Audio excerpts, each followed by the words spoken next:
Inside 20th Century Fox, Bella Darvi fought with her flesh. Virginia Zanuck fought with her voting stock.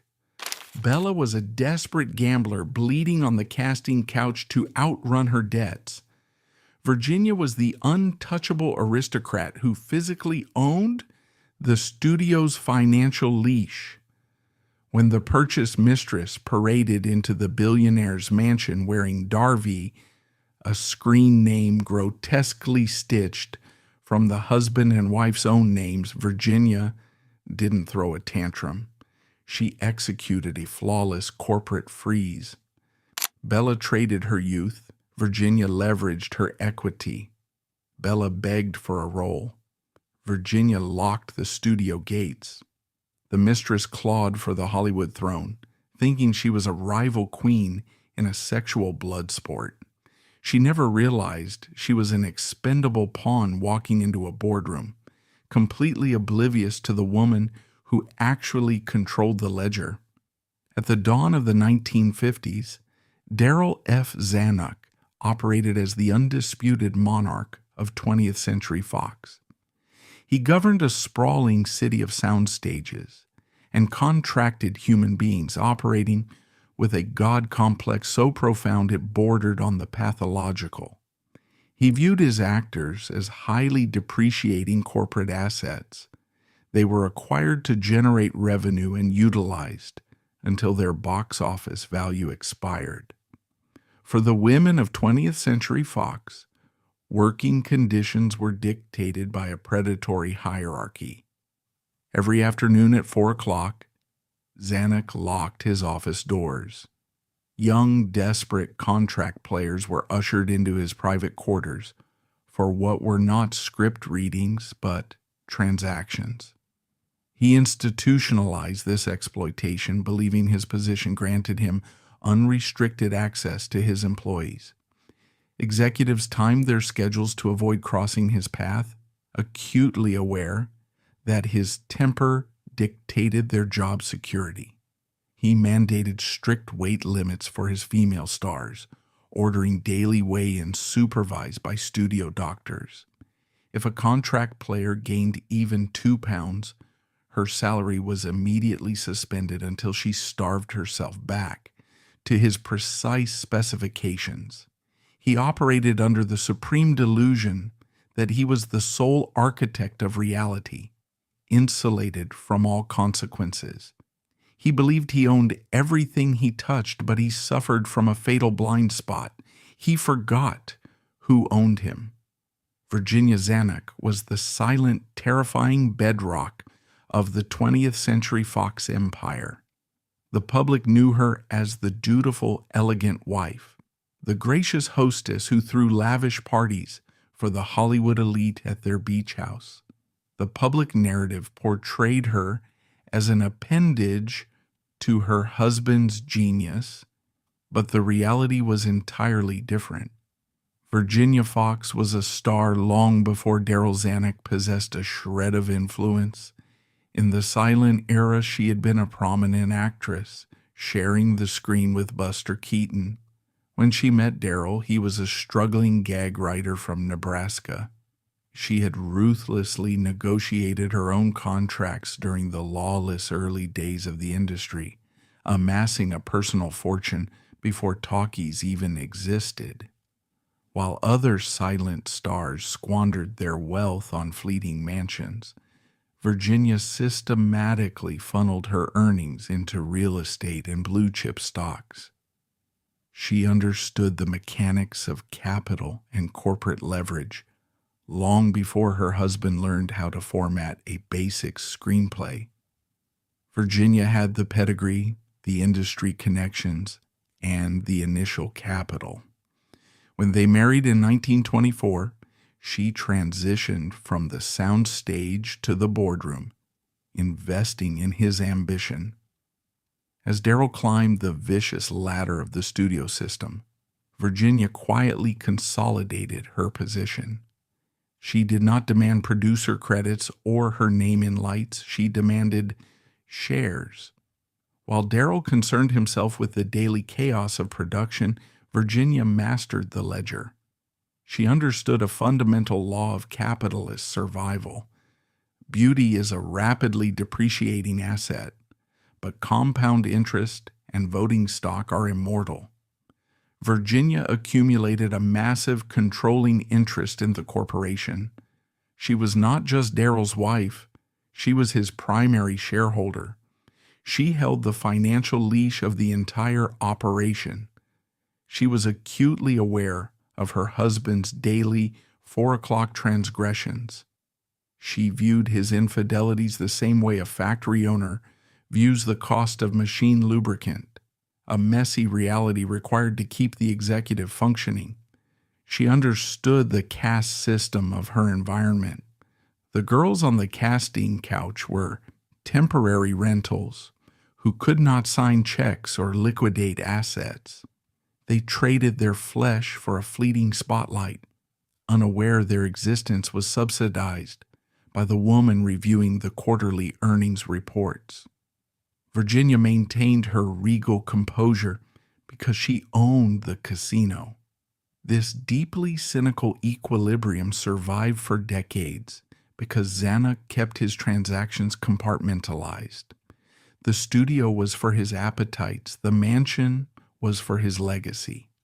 But as the 1950s commenced, the landscape of the American film industry fractured.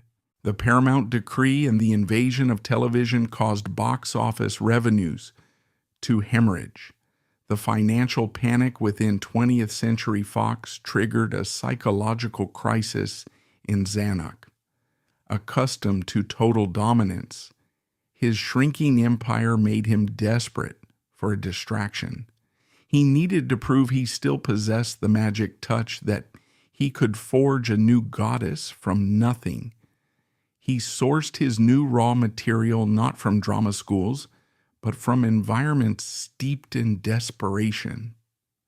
Zanuck found his target in the elite, gilded traps of post-war Europe. The story of Bella Darvi is frequently romanticized as a Cinderella narrative. The press would later claim she was a mysterious, sophisticated European aristocrat discovered by chance. The truth is clinical and devoid of romance. Bella was born Baglavengir in Poland. She survived the horrors of the Second World War, leaving her deeply scarred and relentlessly hungry for security.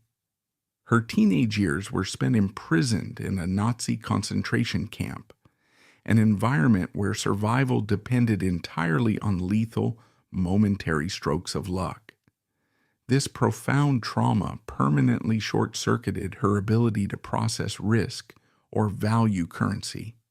To her, the baccarat table was not a game of high society leisure. It was a psychological compulsion to recreate the adrenaline of escaping death. The velvet tables offered a highly controlled environment where survival felt like a deliberate choice rather than a random act of wartime cruelty. Every stack of chips pushed across the green felt represented a momentary, intoxicating victory over fate, providing a fleeting hit of dopamine that temporarily silenced the horrors of her past. She relentlessly chased the intense highs of winning to numb the enduring terror of her formative years, effectively transforming the threat of financial ruin into a manageable substitute for physical annihilation. Her addiction was not born of greed, but of an inescapable need to feel alive. She possessed a striking beauty, but had no acting experience or inherent theatrical ambition.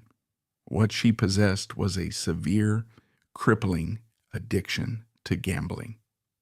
By 1952, Bella was drifting through the high-stakes casinos of the French Riviera, surrounded by wealth but fundamentally destitute. She survived on the margins of elite society by accumulating massive debts at the baccarat tables. It was across these velvet-covered tables that Darryl Zanuck spotted her. Recognizing the desperation of a war-torn survivor drowning in debt, he stepped in and quietly paid off tens of thousands of dollars in casino markers. It looked like an act of rescue, but it came with a heavy unspoken price. By clearing her massive debts, Zanuck established a profound and inescapable dependency. Bella was no longer a free agent. She was completely tethered to the titan of 20th Century Fox. He brought her across the Atlantic Ocean, directly into the epicenter of his Californian empire. She arrived in Hollywood with no leverage. She carried nothing but the clothes on her back and a ledger of debt she could never hope to repay. She was entirely dependent on the man who controlled her finances. Zanuck immediately dispatched her to the studio's medical and cosmetic wards for a complete physical overhaul. Fox dentists aggressively capped her teeth to fit the American standard, while vocal coaches were hired to sand down her thick Polish-French accent. She was subjected to grueling hours of posture alignment, literally molded by technicians to replicate the box office sirens of the era. Her natural European cadence was treated as an industrial defect that required immediate aggressive correction by the vocal specialists on the payroll. The relentless physical overhaul systematically stripped away the authentic survivor, replacing her with a synthetic, heavily polished mannequin designed exclusively for mass market consumption. She endured this painful daily metamorphosis under the tragic delusion that she was evolving into a genuine artist, entirely unaware that she was simply being manufactured into a compliant, depreciable product. This intensive grooming process successfully isolated her from reality, binding her psychological worth entirely to the approval of the studio machinery. This is the exact moment Zanuck committed the supreme fatal error that would eventually dismantle his reign. Intoxicated by his own power, blinded by a narcissism that had been fed by decades of sycophants, Zanuck violated the ironclad boundary he had maintained his entire life. He did not set Bella up in a discreet apartment in Beverly Hills. He did not stash her in a hotel. He brought the newly purchased asset directly into his own home. He moved Bella into the Zanuck beach house. He placed the mistress under the exact same roof as the shareholder. He expected Virginia to tolerate this invasion. He assumed his wife's decades of silence indicated weakness rather than strategy. He believed his authority was absolute. He thought he could force his financial foundation and his new mistress to coexist in the same domestic space. To cement his ownership, to flaunt his absolute control over both women, Zanuck performed an act of psychological branding that defies modern comprehension. He decided that Bajlawingir needed a new, marketable Hollywood identity. He stripped her of her birth name. He then took his own first name, Darryl, and combined it with the first name of his wife Virginia, Darvi, Bella Darvi. He bound his mistress to a screen name that served as a permanent public reminder of the wife he was betraying. Bella accepted the name. She wore the designer clothes Zanuck bought for her. She attended the lavish dinners in the Zanuck dining room, sitting across from the woman whose name she was wearing. Bella, intoxicated by the sudden influx of wealth and the blinding proximity to the absolute peak of industry power, grew smug. She began to believe her own publicity. She looked at the sprawling estate, the servants, the fleets of cars, and she mistakenly believed she was ascending to the throne. She thought she was replacing the old queen. She failed to realize that the name Darvi was not a mark of partnership. It was a permanent public reminder of who owned her contract, a corporate stamp identifying her as a heavily subsidized asset of the Zanuck enterprise. She was not a partner, she was a project. And she was living in a house owned by a woman who was quietly, meticulously auditing the situation, waiting for the perfect moment to execute the liquidation. Virginia Zanuck watched the interloper parade through her hallways. She watched her husband lavish studio funds on a woman who could not act. She maintained copies of the studio's daily call sheets and production budgets in her private study. She knew exactly how many takes were ruined by Bella's inability to hit her marks, and she tracked the exorbitant overtime costs accumulating for the lighting crews.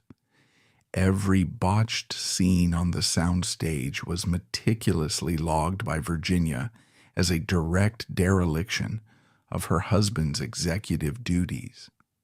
Virginia observed the humiliating spectacle with eyes as cold as a bank vault. She did not engage in the theater of jealousy. She did not scream or throw plates. She employed a far more devastating tactic: absolute invisibility. Virginia allowed them to weave their own noose. She knew the mistress would eventually run out of capital, while the wife controlled the bank. Virginia treated Bella not as a romantic rival, but as a temporary, expendable asset. If Bella spoke, Virginia looked through her. If Bella paraded a new, obscenely expensive gown through the living room, Virginia registered it merely as an unauthorized debit from the corporate account.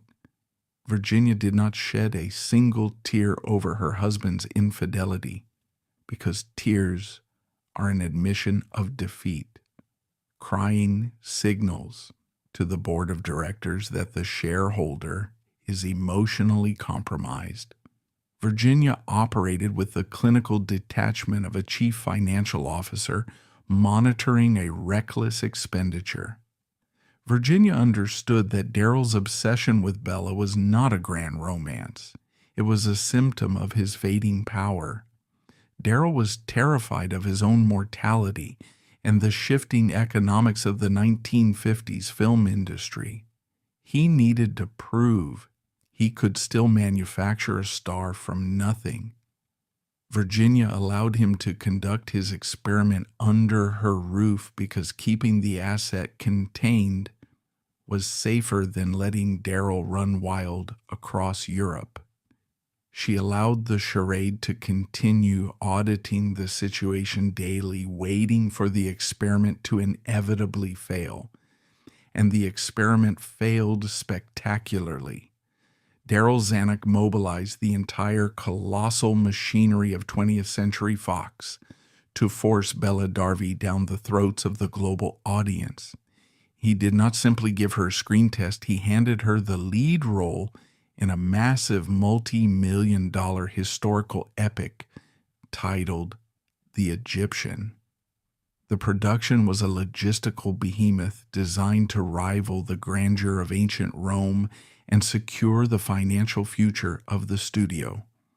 It required a leading lady of immense gravity, undeniable talent, and magnetic screen presence. Bella Darvi possessed none of these qualities. The situation during pre-production became so creatively bankrupt that Marlon Brando, originally cast in the lead role, attended exactly one rehearsal with Bella before fleeing the set. Brando opted to pay a massive punitive breach of contract penalty rather than share the screen with a woman he realized was entirely incompetent. His high-profile departure forced the studio to scramble for a replacement, instantly inflating the budget and signaling to the entire industry that the film was compromised. When the cameras rolled, the harsh, unforgiving lens of the Hollywood system exposed the truth. Bella was wooden. She was entirely devoid of theatrical instinct. Her thick accent rendered her dialogue incomprehensible. Her movements were stiff, radiating the nervous energy of an amateur entirely out of her depth. The legendary director Michael Curtis, a man known for his brutal honesty and tyrannical control, was forced to try and extract a performance from a woman who had no business being on a sound stage. But Curtis could not fire her. Nobody could fire her. She was protected by the absolute dictatorial mandate of the CEO. When the Egyptian was released to the public, the critical reception was a bloodbath. The reviewers tore Bella Darvi apart with surgical precision. They mocked her performance, questioned her casting, and publicly humiliated the studio. More importantly, the audiences stayed away. The film was a colossal, devastating financial failure. For Bella Darvi, the reviews were an insult to her vanity. For Darryl Zanuck, the box office returns were a blow to his colossal ego. But for Virginia Zanuck, the failure of the Egyptian was the trigger she had been waiting for. Virginia did not view the failure of the film as a cinematic disappointment. She viewed it as a catastrophic breach of fiduciary duty. Darryl had taken millions of dollars of shareholder capital that Virginia held a massive controlling stake in, and set it on fire to satisfy his libido. Bella Darvi was no longer just a distasteful domestic nuisance sleeping down the hall. Bella Darvi was a toxic asset. She was a bad investment that was actively damaging the quarterly earnings and the global stock price of 20th Century Fox. The intersection of the bedroom and the boardroom had been breached. The mistress had crossed the line from a private indulgence to a corporate liability, and in the ruthless mathematics of capitalist survival, liabilities are not tolerated. They are liquidated. The climax of this three-way power dynamic did not erupt out of sudden, uncontrollable rage. It was a scheduled eviction. It was an audit that Virginia Zanuck decided to execute on her own precise timeline. The fateful night arrived in the suffocating, silent darkness of the Santa Monica beach house. The mansion was quiet, the servants dismissed. The Pacific Ocean pounded relentlessly against the shore outside, drowning out the ambient noise of the estate. Virginia Zanuck did not stumble blindly through her own home. She knew exactly where her husband was. She knew exactly what was happening under her roof. Virginia walked down the long carpeted hallway of the estate. Her footsteps were deliberate, measured, and entirely devoid of hesitation. She did not tremble. She was not a victim seeking an explanation. She was a landlord preparing to terminate a lease. She reached the heavy wooden door of the bedroom. She did not knock. Virginia opened the door. The scene before her exposed the pathetic reality of Zanuck's absolute power, stripped entirely of its glamorous veneer. Darryl Zanuck, the supreme commander of 20th Century Fox, the man who dictated the careers of thousands, was caught scrambling, exposed, and instantly reduced to a terrified, cornered animal. Beside him, Bella Darvi froze. The smug, aristocratic illusion she had cultivated for months evaporated in a microsecond. She was paralyzed, caught in the searing headlights of reality. If this had been a film produced by Zanuck's own studio, the scene would have required histrionics. The script would demand that the betrayed wife collapse to the floor, weeping uncontrollably, screaming accusations of betrayal, and demanding to know why she was not enough. The mistress would clutch the bedsheets to her chest, sobbing and pleading for forgiveness. The husband would shout, trying to physically separate the two women, begging for a chance to explain the unexplainable. Virginia denied them their melodrama. She stood in the doorway, perfectly composed, observing the betrayal, with the clinical detachment of a board member auditing a bad investment. She did not address Darryl. In that precise moment, he was entirely irrelevant. He had forfeited his authority. Virginia directed her gaze entirely at the asset. Get out. 2 words, delivered with the flat, non-negotiable finality of a gavel striking a judge's bench. Bella Darvi, trembling, tried to look to Darryl for salvation. She expected the titan of the industry, the man who had bought her debts and commanded her obedience, to rise up and defend her. She expected him to wield his colossal power and banish the wife. Darryl Zanuck said absolutely nothing. He was silenced by the cold, radiating authority of the woman standing in the doorway. He realized in a moment of terrifying clarity that he had fundamentally miscalculated his own supremacy. He could order a director to rewrite a script. He could order a starlet to sign a contract, but he could not protect his mistress because the mistress was residing on property legally and financially controlled by the win he had just betrayed. The illusion of his absolute dictatorship crumbled in the face of Virginia's absolute ownership. Virginia did not leave the doorway. She stood there, an immovable, unyielding monument to corporate enforcement. "Pack your things," Virginia commanded, her voice slicing through the heavy, panicked breathing in the room, "and get out of my house tonight." There was no negotiation. There was no grace period offered until the morning. The eviction was immediate and absolute. Bella Darvi scrambled out of the bed, her hands shaking so violently she could barely gather her clothes. The smug, haughty European aristocrat who had paraded through the mansion hours earlier was entirely gone.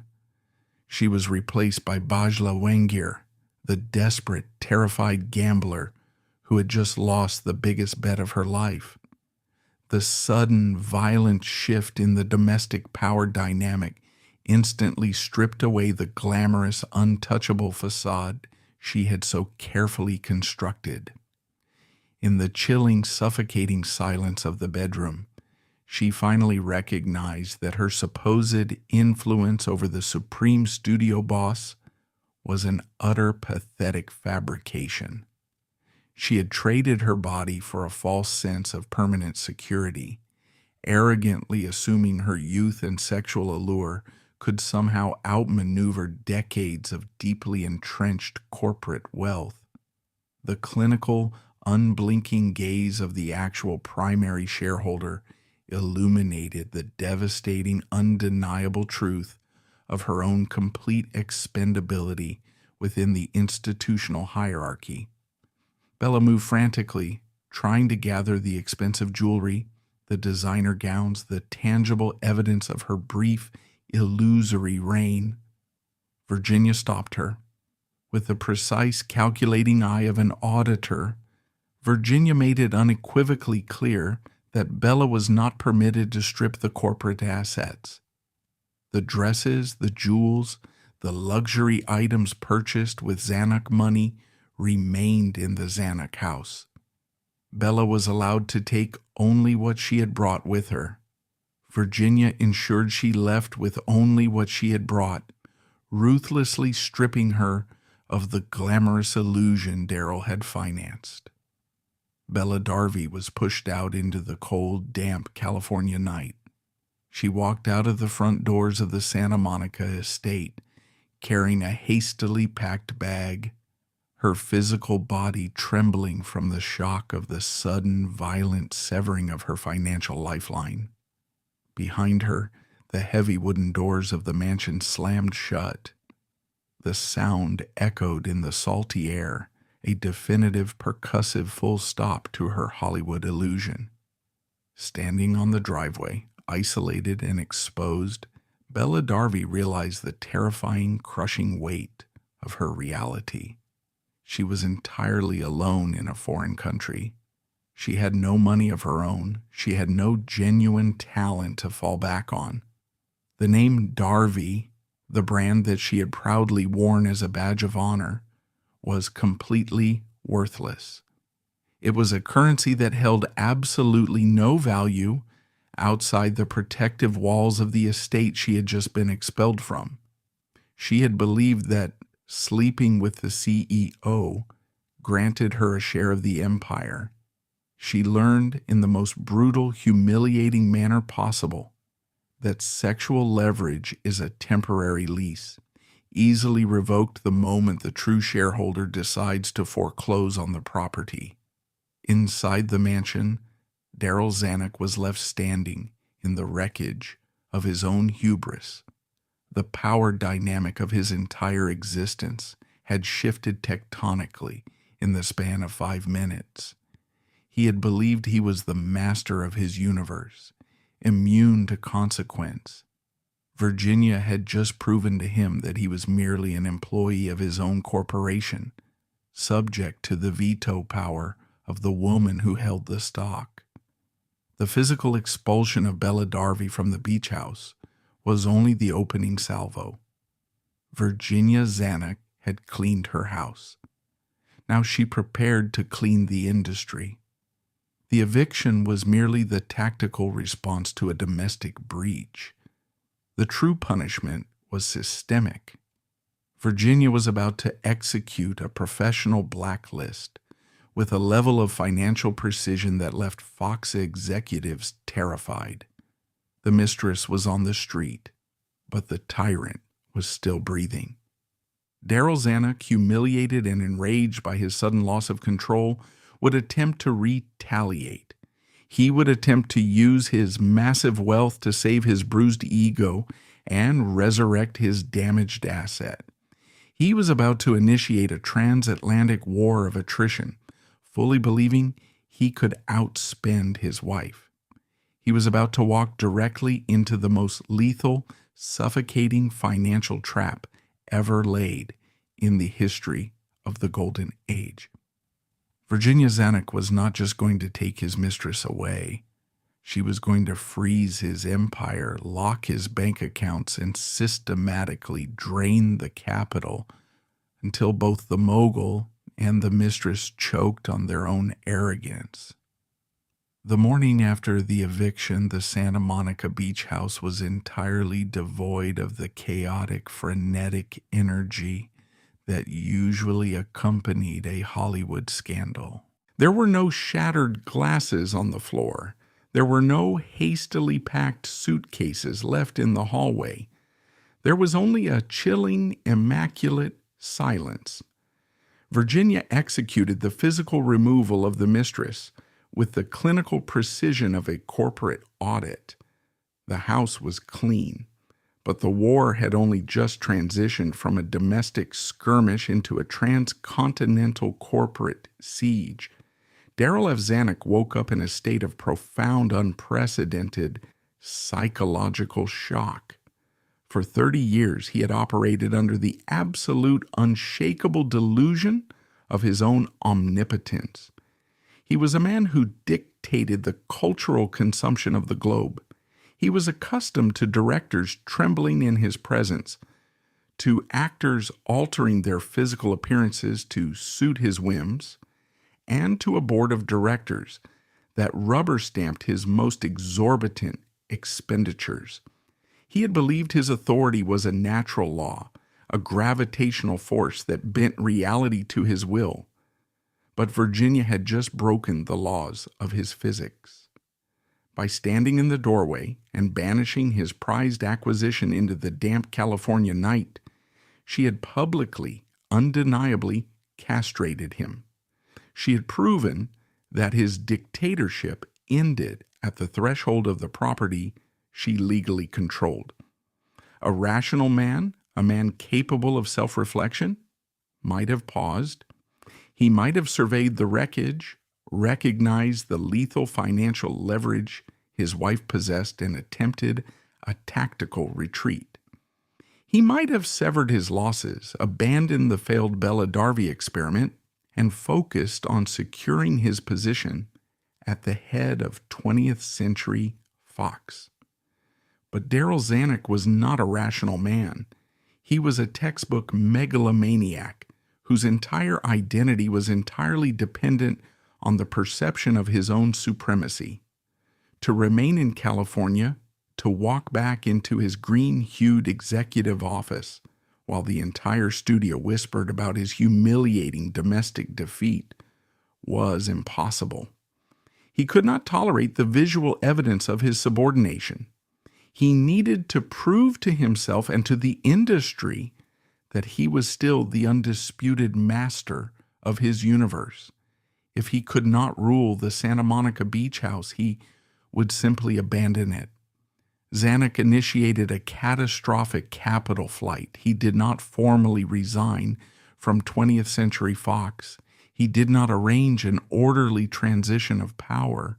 He simply walked away from the colossal machine he had spent decades building. He ordered his secretaries to pack his bespoke suits, his polo mallets, and his customized cigars. He drained whatever liquid cash he could immediately access from his personal accounts, entirely bypassing the joint marital trusts. He instructed his accountants to wire emergency funds to anonymous accounts in Switzerland, desperate to establish a financial beachhead outside California's legal jurisdiction. He abandoned ongoing Fox productions mid-shoot, leaving confused directors and panicked shareholders to manage the immediate fallout of his sudden absence. The departure was not a strategic relocation. It was a frantic, chaotic evacuation of an executive who had lost his nerve. He was fleeing the jurisdiction of his humiliation. He boarded a transatlantic flight, physically removing himself from the continent where his wife held the ultimate authority. He was chasing after Bella Darvi, not out of a blinding romantic devotion, but out of a desperate, consuming need to salvage his shattered ego. He needed to find the woman he had purchased, the woman whose career he had engineered, to prove that his checkbook still possessed the power to command absolute obedience. He believed he was launching a glorious, defiant exile. In reality, he was walking blindly into a financial guillotine. Thousands of miles away, on the other side of the Atlantic Ocean, Bella Darvi was experiencing the terrifying freefall of a discarded investment. Following her midnight eviction, she had scrambled to secure passage back to Europe. She had arrived in Paris in a state of sheer panic. The designer gowns and the expensive jewelry she had managed to hoard were useless in the face of her immediate reality. She was exactly where she had been before Zanuck found her, fundamentally destitute, deeply unstable, and entirely devoid of a safety net. The name Darvi, which she had paraded across the Hollywood lots like a royal title, was now a heavy, toxic anchor. The European press, fed by the ruthless gossip columnists in Los Angeles, was well aware of the spectacular failure of the Egyptian and the humiliating circumstances of her departure from the Zanuck estate. She was no longer the mysterious, sophisticated European discovery. She was a public failure, a discarded mistress who had lacked the tactical intelligence to secure her position. She drifted back toward the only ecosystem she understood. She returned to the gilded, predatory environments of the Parisian casinos and the high-stakes baccarat tables of the French Riviera. But she no longer possessed the aura of potential. She was marked cargo. The creditors who hovered around the gaming tables recognized the scent of a desperate woman. She was rapidly accumulating debt, sliding back into the exact same quicksand from which she had been temporarily extracted. And then Darryl Zanuck materialized. When the mogul arrived in Paris, flanked by his remaining sycophants and radiating the aggressive artificial confidence of a man trying to outrun his own shadow, Bella Darvi experienced a blinding surge of delusion. She looked at Zanuck and saw salvation. She saw the validation of her entire strategy. In her mind, the sequence of events was entirely rewritten. Virginia had not evicted her. Virginia had forced Darryl to make a choice, and Darryl had chosen the mistress. He had abandoned his wife, abandoned his fortress in California, and crossed an ocean to claim her. Bella believed she had executed the ultimate coup. She believed she had successfully extracted the billionaire from the corporation. The initial weeks of their European reunion were a masterclass in aggressive compensatory spending. Zanuck rented sprawling palatial suites in the most exclusive hotels in Paris and Cannes. He showered Bella with new diamonds, replacing the ones Virginia had forced her to leave behind. He bankrolled her nights at the casinos, covering her massive gambling losses with the casual flick of a pen.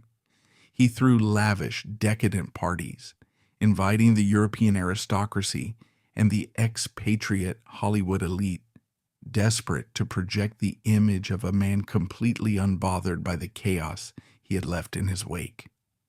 They paraded down the Croisette in Cannes, heavily photographed by the paparazzi, playing the roles of the triumphant exiled lovers. Bella smiled for the cameras, her vanity completely restored. She firmly believed that Zanuck was preparing to establish a shadow studio in Europe, a new empire where she would be installed as the undisputed queen, entirely insulated from the cold, calculating reach of Virginia Zanuck. She was fundamentally incapable of understanding the mechanics of the wealth she was currently enjoying. She looked at the champagne, the hotel suites, and the casino chips, and she assumed she was looking at liquid power. She did not realize she was looking at a high-interest credit line that was rapidly approaching its limit. Darryl Zanuck was bleeding money.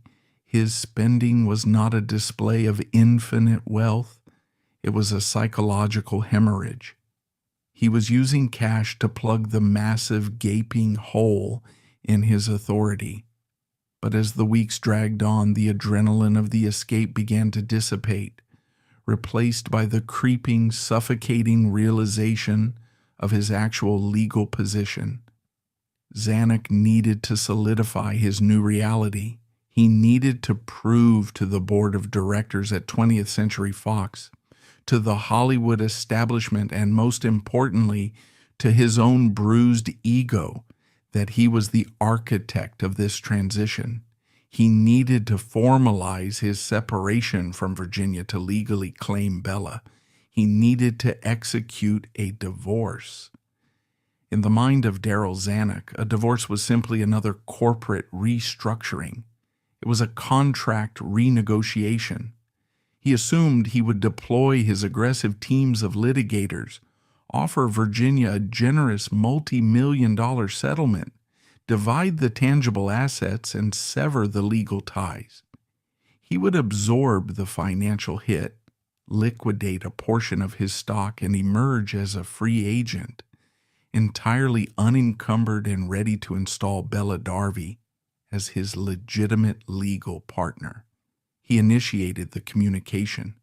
He sent directives to his high-powered attorneys in Los Angeles, instructing them to contact his wife and begin the dissolution of the marriage.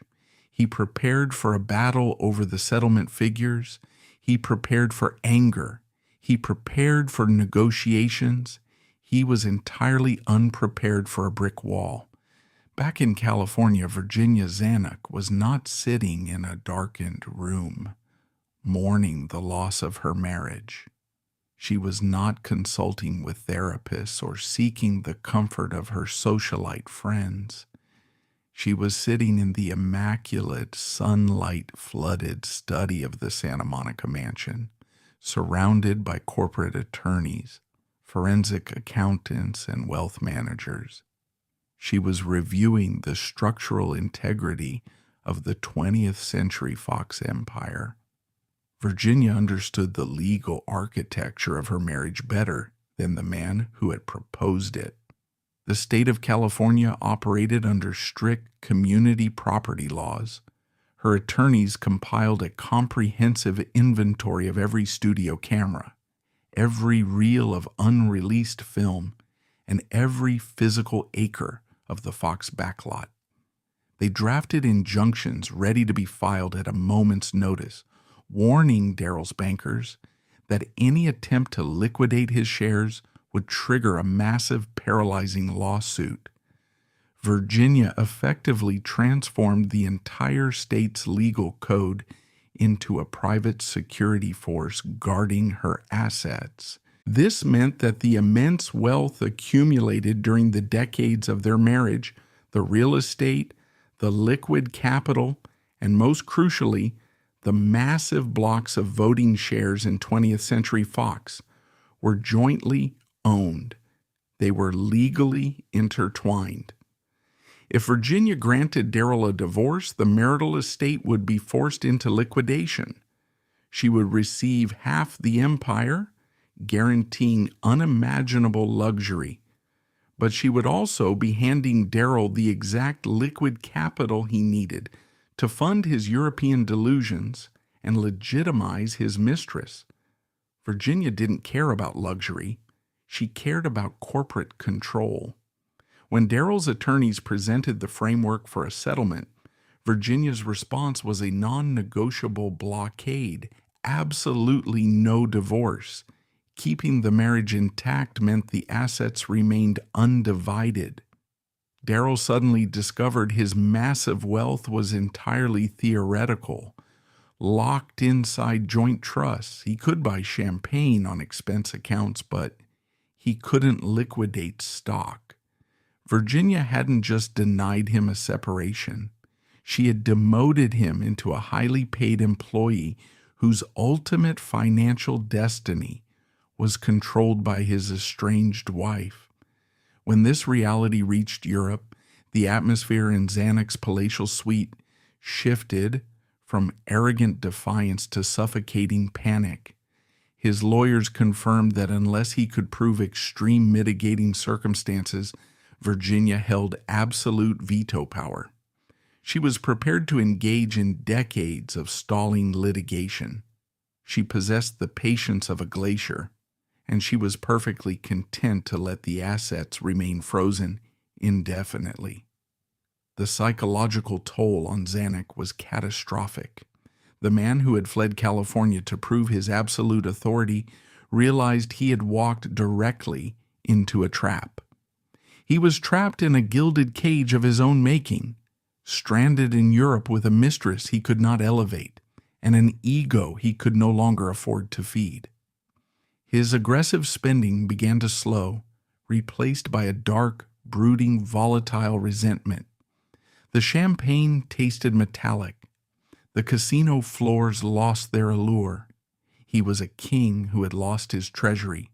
Forced to live on an allowance dictated by the queen he had tried to depose. For Bella Darvi, the deployment of Virginia's financial lock was a death sentence delivered with a silencer. Initially, Bella did not grasp the macroeconomic implications of the refusal. She assumed it was merely a temporary delay, a petty display of spite from a bitter wife.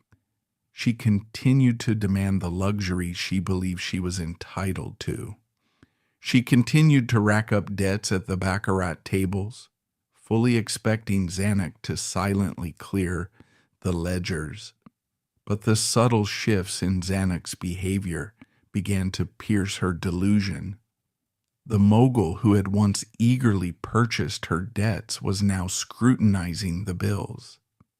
The man who had promised her a new empire was suddenly spending hours locked in his study, screaming at his attorneys, over long-distance telephone lines, his face purple with a terrifying, impotent rage. Bella began to realize the true nature of her position. She was entirely dependent on a man who was entirely dependent on the legal mercy of his wife. The realization hit her with the physical force of a physical blow. She possessed the man. Yes, she shared his bed. She wore the diamonds he had purchased on credit. But she possessed absolutely nothing of substance. Without a divorce, Darryl could never marry her. Without a marriage certificate, Bella could never secure a legal claim to any fraction of his wealth. The sprawling, obscenely expensive Parisian suites that initially felt like a victorious sanctuary rapidly mutated into an opulent, claustrophobic prison. She spent her days hopelessly trapped in gilded rooms, forced to watch the powerful man she had banked her entire future on deteriorate into a frantic, raging exile. Her complete financial dependency became a source of suffocating, relentless anxiety, as she clearly recognized that her only remaining lifeline was permanently attached to a rapidly sinking vessel. The lavish room service and imported silk sheets could no longer disguise the impending, unavoidable catastrophe of her total insolvency. She was permanently barred from the status of a legal spouse. She could never be a shareholder. She could never demand alimony. If Zanuck suffered a heart attack and died in their hotel suite the following morning, Bella would inherit nothing. The entire empire, every single cent of the accumulated wealth, would legally default directly back to Virginia. Bella Darvi was trapped in a state of permanent, agonizing limbo. She was a mistress permanently blocked from promotion. The name Darvi, the brand that Zanuck had so arrogantly stamped upon her, was no longer just a mockery. It was a daily, visceral reminder of the woman who actually controlled her destiny. Virginia's name was literally embedded in Bella's identity, a constant, inescapable assertion of ownership. The dynamic between the exiled mogul and the stranded mistress rapidly decayed into a toxic, resentful dependency. Zanuck looked at Bella and no longer saw the glamorous, exotic discovery that proved his genius. He saw the physical manifestation of his catastrophic miscalculation. He saw the woman who had cost him his absolute authority. Every time he looked at her, he was reminded of the financial straitjacket Virginia had strapped him into. His infatuation curdled into a cold, transactional bitterness. Bella looked at Zanuck and saw a fading, emasculated tyrant.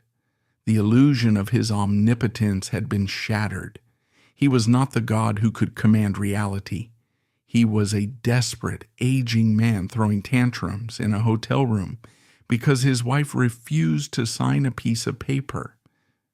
Bella realized she was strapped to a sinking ship, holding onto a man who could not even afford the lifeboats. She attempted to utilize her only remaining leverage.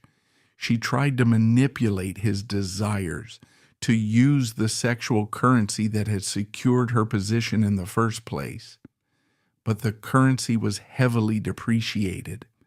The thrill of the illicit affair, the rush of violating the domestic boundary of the Santa Monica beach house, had evaporated. They were no longer defying the system. They were simply two exiles slowly turning on each other in the face of dwindling resources. The financial lock engineered by Virginia Zanuck was a masterpiece of passive aggression. She did not have to actively attack them. She did not have to hire private investigators to leak scandalous photos to the press. She did not have to engage in unseemly public mudslinging. She simply closed the vault, swallowed the key, and allowed the sheer terrifying gravity of economic reality to crush them both. She proved that in the architecture of corporate power, the most violent actions are often the ones that require no movement at all. By refusing to act, by refusing to grant the divorce, Virginia created an inescapable vacuum. Darryl Zanuck was forced to wander Europe attempting to produce independent films without the colossal infrastructure of the 20th Century Fox machinery behind him, his ego bleeding out with every compromised budget and delayed production schedule. He was a corporate ghost, haunting the fringes of the industry he had once dominated, entirely unable to access the core capital he had spent his life accumulating. Bella Darvi was reduced to a corporate dead weight.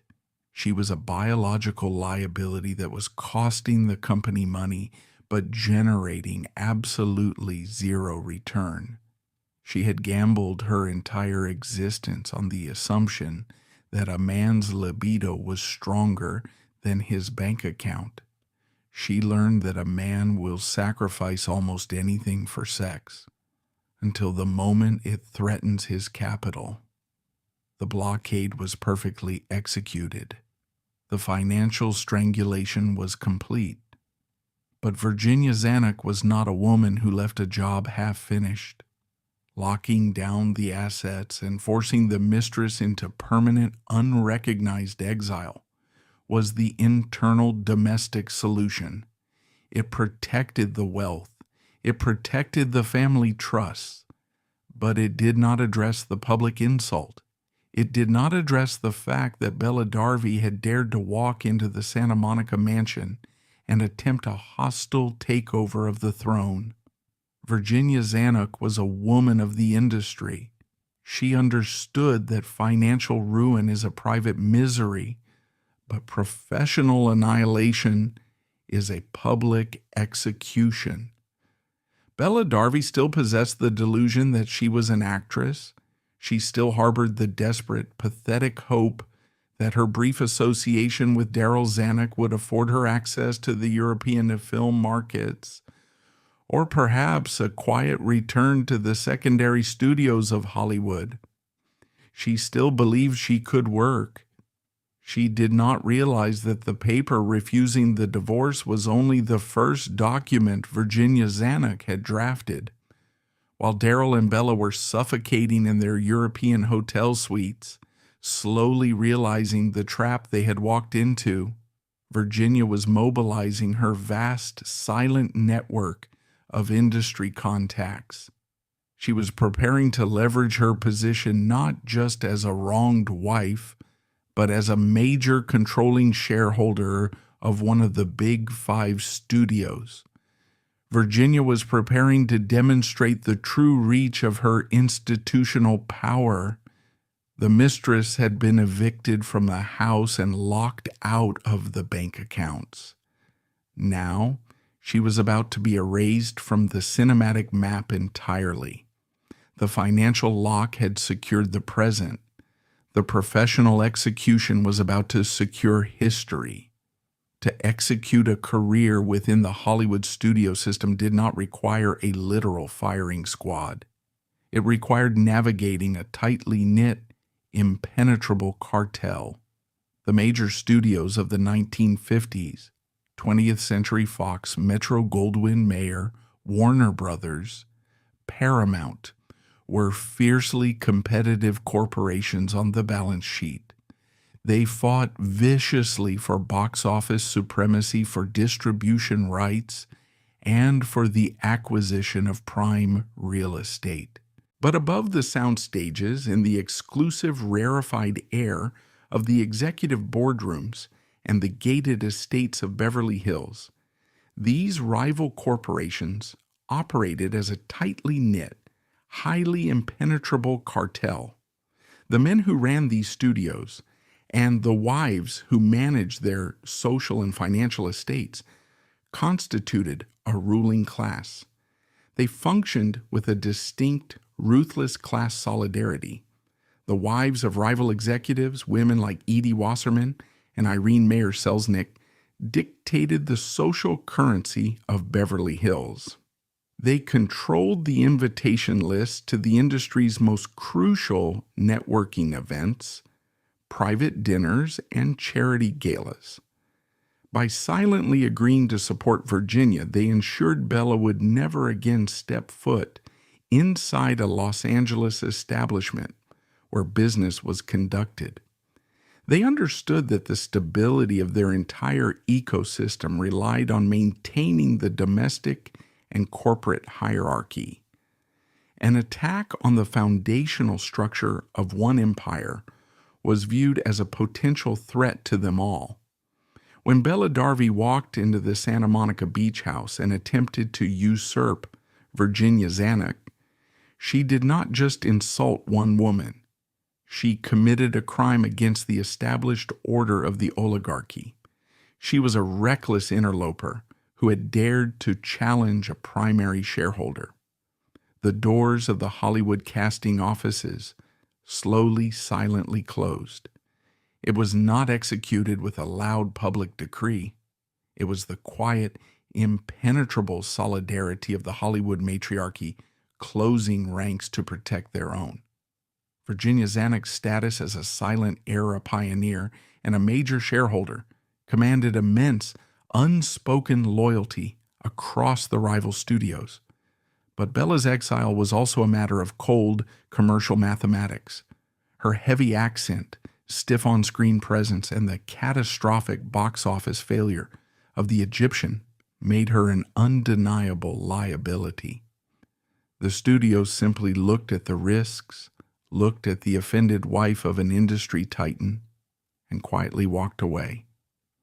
Bella Darvi was plunged into a terrifying professional vacuum, experiencing a blacklist that was not executed with dramatic threats, but with the agonizingly mundane reality of unanswered telegrams and silent telephones.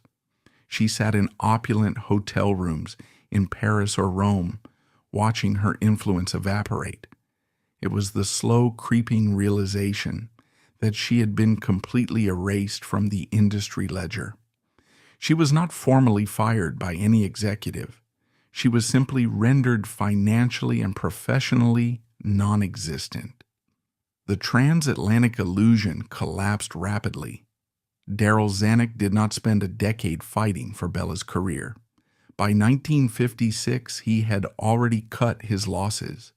Realizing his exile was financially unsustainable and Bella was a commercial dead end, he simply stopped signing the checks. He abandoned her in Europe, quickly replacing her with a succession of other European actresses like Juliette Greco, before eventually returning to America to reclaim his throne at 20th Century Fox with The Longest Day. Bella Darvi was left entirely oxygen-starved. Cut off from Zanuck's limitless credit, she fell back into the only ecosystem she understood, the high-stakes casinos of the French Riviera. But without a studio titan covering her markers, her descent was rapid and brutal. She was eventually banned from the elite gambling rooms in Monaco for passing bad checks, forcing her into unregulated underground card games operated by local syndicates. To cover her mounting daily losses, she systematically pawned the remaining silver lighters and fur coats she had managed to smuggle out of California. When the tangible goods ran out, she began signing predatory promissory notes with interest rates designed to ensure permanent enslavement. She plunged into severe gambling addiction, trading whatever remained of her physical capital to appease loan sharks and evade creditors. By the dawn of the 1970s, the mathematics of Bella Darvi's existence had reached a terminal equation. She had exhausted every line of credit. She had alienated every remaining acquaintance. Her physical beauty, the sole asset that had initiated this entire disastrous transaction, was entirely depleted. She was 42 years old, an age the entertainment industry considers obsolete, even for its most successful women, let alone its most spectacular failures. She was living in a shabby, cramped apartment in Monte Carlo, a city built on the ruthless extraction of wealth, surrounded by the mocking, glittering wealth she could no longer access. The loan sharks were closing in. The threats were no longer abstract. They were immediate and physical. She was trapped in a corner with absolutely no remaining leverage. There was no white knight coming to purchase her debts. There was no studio contract waiting to be signed. The vault was permanently closed. On September 11th, 1971, the devastating toll of her exile reached its absolute conclusion. The police broke down the door of her squalid apartment after neighbors reported the overpowering, suffocating stench of gas. They found the body of Bajla Wengir, the woman the world briefly knew as Bella Darvi, lying in the toxic, unventilated air. She had turned on the gas oven and simply waited for the end. The media attempted to frame Bella Darvi's suicide as the tragic end of a great Hollywood romance. In reality, it was the quiet conclusion of a life heavily burdened by unmanageable debts and shifting industry tides. Back in California, Virginia Zanuck maintained her iron grip on her portfolio and her title. When Darryl Zanuck's erratic decisions eventually led to his ouster from 20th Century Fox in 1971, he returned to the Santa Monica fortress, broken and ailing. Virginia managed his final years until his death in 1979. The Zanuck Triangle dismantled the mythology of the Hollywood romance, exposing a harsh reality. Youth and allure are depreciating assets, but voting shares endure. Yet, as the golden age collapsed into the 1960s, the rigid studio system fell with it. A new era emerged, and the rules of Hollywood warfare were about to be violently rewritten.